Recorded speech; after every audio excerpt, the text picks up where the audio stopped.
สบายดีในวิดีโอนี้อาจารย์จะมาสอนวิธีการคิดลายหาเลขออกซิดาซงหรือว่าค่าเคมีของธาตุมูลเคมีให้เนาะตัวอย่างบทเลขลักษณะเพิ่นจะให้มาว่าจงคิดลายหาเลขออกซิดาซงของธาตุมูลต่อไปนี้เลขออกซิดาซงหรือว่าค่าเคมีแม่นอันเดียวกันเนาะแล้วตัวอย่างเพิ่นให้มานี่ข้อกอเพิ่นว่ามังกันในกาลิออมเปกมังกันนับนะหมายความว่าให้เฮาซอกค่าเคมีของมังกันตัวนี้แล้วก็ข้อขอให้เฮาซอกหาค่าเคมีของไนโตรแซนในอาซิดนิตริกตัวนี้แต่ว่าก่อนที่เราจะไปศึกษาได้ตัวนี้อาจารย์จะแนะนำให้น้องๆจื้อตัวนี้ไว้เนาะจื้อค่าเคมีของจื้อค่าเคมีของออกซิเจนตัวนี้ในทับประสงค์ส่วนหลายจะเท่ากับลบ2มันจะมีหลายๆค่าเนาะหลายๆค่าเช่นว่าลบ1ส่วน2ก็มีแต่ว่าในทับประสงค์ส่วนหลายที่ว่าเฮาได้นำใช้คิดลายในการสร้างสาสมผลต่างๆเฮาจะได้นำใช้ลายเนาะเช่นว่าสร้างสาสมผลปฏิกิริยาออกซิดาซงเรดุกซงส่วนหลายทับประสงค์ส่วนหลายจะเท่ากับลบ2ให้จื้อไว้เลยเนาะฮีโดรแซนจะเท่าบวก1อันนี้เป็นตัวพื้นฐานที่ว่าควรจะจื้อไว้เนาะถ้าเฮาจื้อบ่ได้ตัวนี้เฮาจะไปซ่อหาค่าเคมีบ่ได้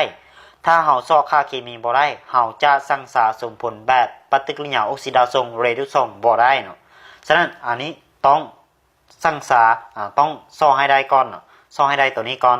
ฮู้วิธีคิดลายตัวนี้แล้วจึงสามารถไปสร้างสาได้และจู 1A โลหะจู 1A เนาะ 2A 3A จู 1A นี่ทุกๆท่าค่าเคมีจะเท่ากับบวก1และมีแต่ค่าเดียวก็คือทุกๆท่าในท่าในตารางธาตุมูลเคมีจะมีค่าในจู 1A เนาะจะมีค่าเท่ากับบวก1ถ้าจู 2A นี่ก็จะบวก2ทุกๆท่าคือกันถ้า 3A นี่ก็จะบวก3นี่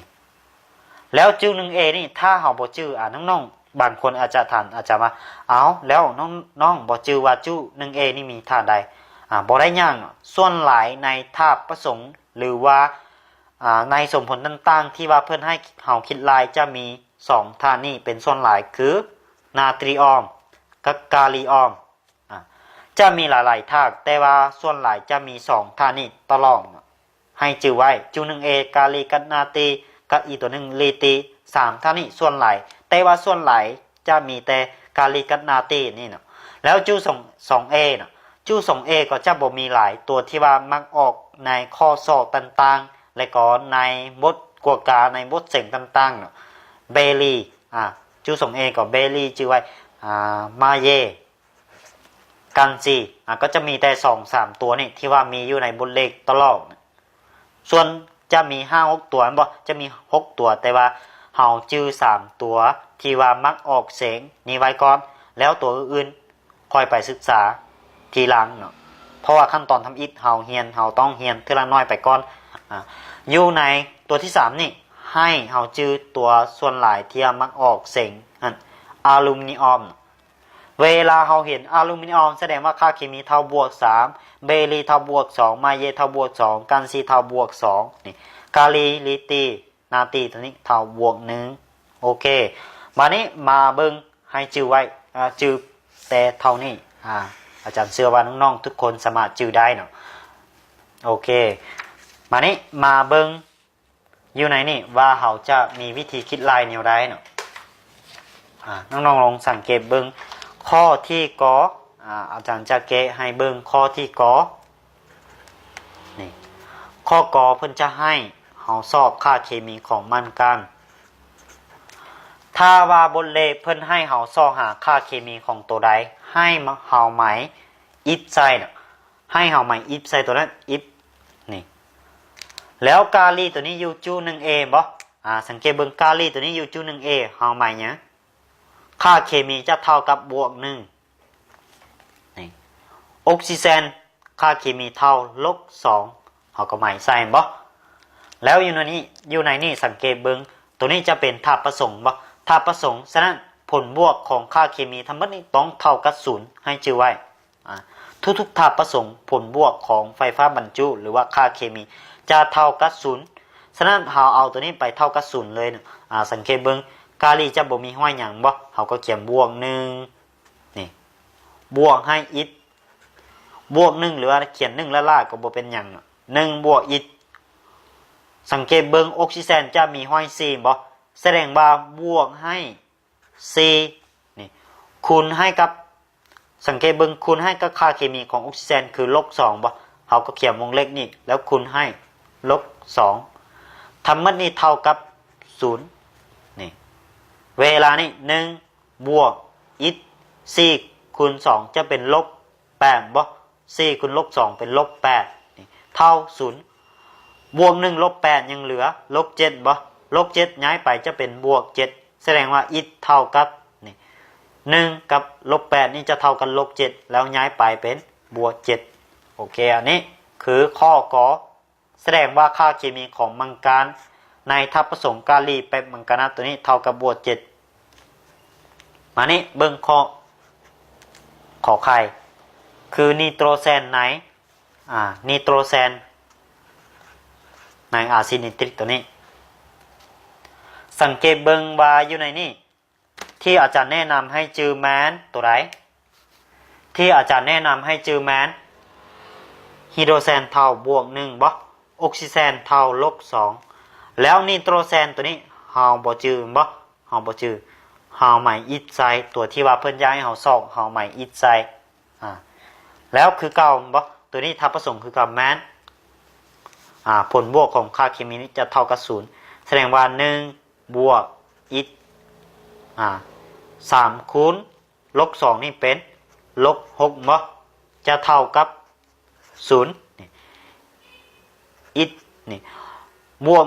1ลบ6จะยังเหลือลบ5บ่ลบ5เท่า0ถอนอิฐอีกเราจะเท่ากับ5นี่ย้ายไปจะกลายเป็นบวก5แสดงว่าค่าเคมีของนิโตรแซนในทับผสมอาซิดนิตริกนี้เท่ากับบวก5วันนี้ไปต่อเลยเนาะข้อที่ขอสังเกตเบิ่งข้อคออยู่ในนี่จะเป็นอีออนบ่แสดงว่าทำหมดตัวนี้อีออนฮีโรฟอสฟาตัวนี้มีค่าไฟฟ้าบรรจุหรือว่าค่าเคมีตัวนี้ทำหมดเท่ากับลบ2ข้อขอ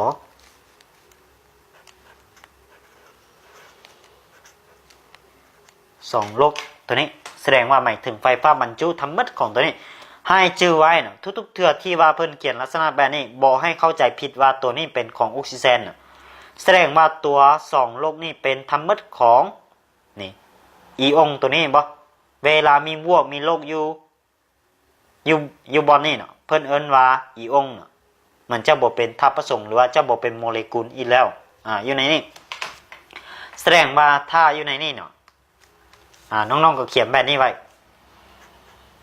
ใส่วงขอใส่เพื่อให้เราจะแนกให้ง่ายขึ้นนี่ออกซิเจนแล้วตัว2ลบนี่ให้เราเอาไปนอกวงขอนี่แล้วเราจึงมาหมายใส่ตัวที่ว่าเพิ่นอยากให้เราซอกแมนฟอสฟอร์บ่เราจึงมาหมายใส่ออกซิเจนเท่าลบ2นี่ฟอสฟอร์เท่าเท่าใดเราหมายอิฐใส่ไฮโดรเจนเท่าบวก1นี่เราจึงเอา1นี่มาบวกให้อิฐบ่อิฐ4คูณลบ2เป็นลบ8บ่ลบ8ทำหมดเวลานี่จะบ่เท่ากับหยังจะบ่เท่ากับ0บ่สังเกตเบิ่งตัวนี้มี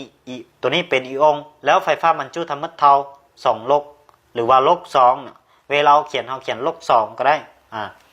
ตัวนี้แสดงว่าเท่าลบ2เท่ากับไฟฟ้าบรรจุเท่ากับไฟฟ้าบรรจุคือลบ2ฉะนั้นเวลานี้อิฐจะเท่านี่ลบ7เท่าลบ2อิฐจะเท่า7นี่ย้ายไปจะเป็นบวกบ่แสดงว่าลบ2บวก7ยังเหลือบวก5เท่าบวก5แสดงว่าค่าเคมีของฟอสฟอร์ในอีออนตัวนี้เท่ากับบวก5นะบวก5โอเคลงเบิ่งข้อต่อไปนะน้องๆลงแก้ไปนำกันเบิ่ง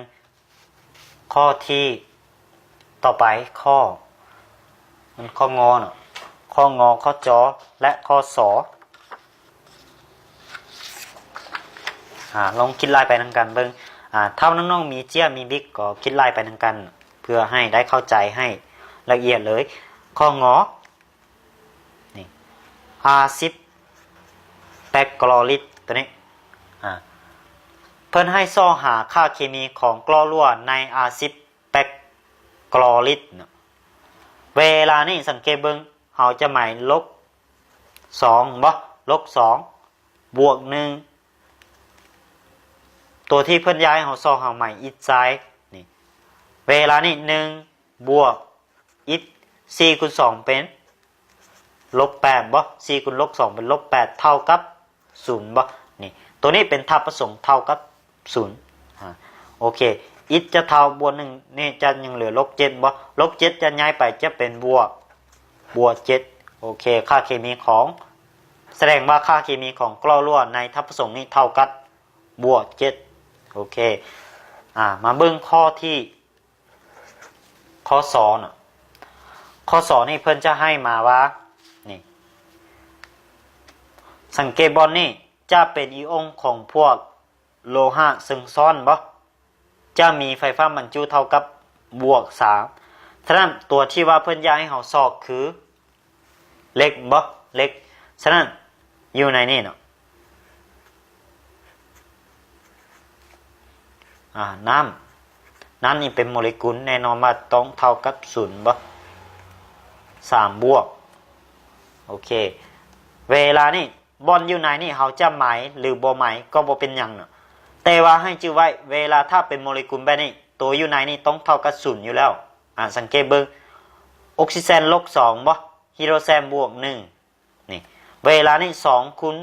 บวก1นี่จะเป็นบวก2บ่บวก2ลบ2จะเป็น0มีห้อย6อยู่นอกนี่เวลา6ตัวนี้คูณ0ก็จะเป็น0คือ9บ่แสดงว่าเลขบ่นี่เฮาหมายเป็นอิฐนี่แสดงว่าอิฐบวกให้6คูณให้0บ่เพราะว่า2คูณ1นี่เป็นบวก2ลบ2เป็น0บ่6คูณ0จะเท่ากับตัวไฟฟ้าบรรจุนี่คือบวก3บ่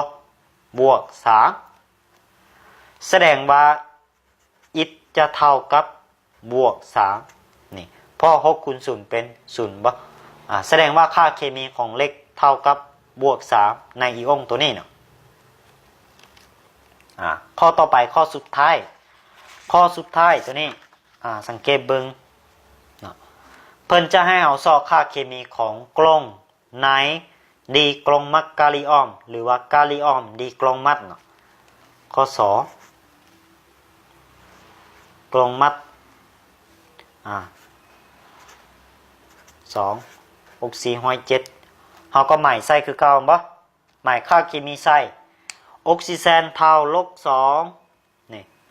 กลงเฮาหยาบเป็นตัวที่เพิ่นย้ายเฮาซ่อมใหม่อิฐกาลีเท่ากับบวก1นี่สังเกตเบิ่งข้อนี้จะมีตัวห้อย2บ่ตัวให้2เฮาก็คูณ2เข้า2คูณให้1บ่2คูณให้ค่าเคมีบวกให้ท่าต่อไปคือมีห้อย2บ่2คูณให้อิฐเป็น2อิฐบ่นี่บวกให้ท่าต่อไปคือ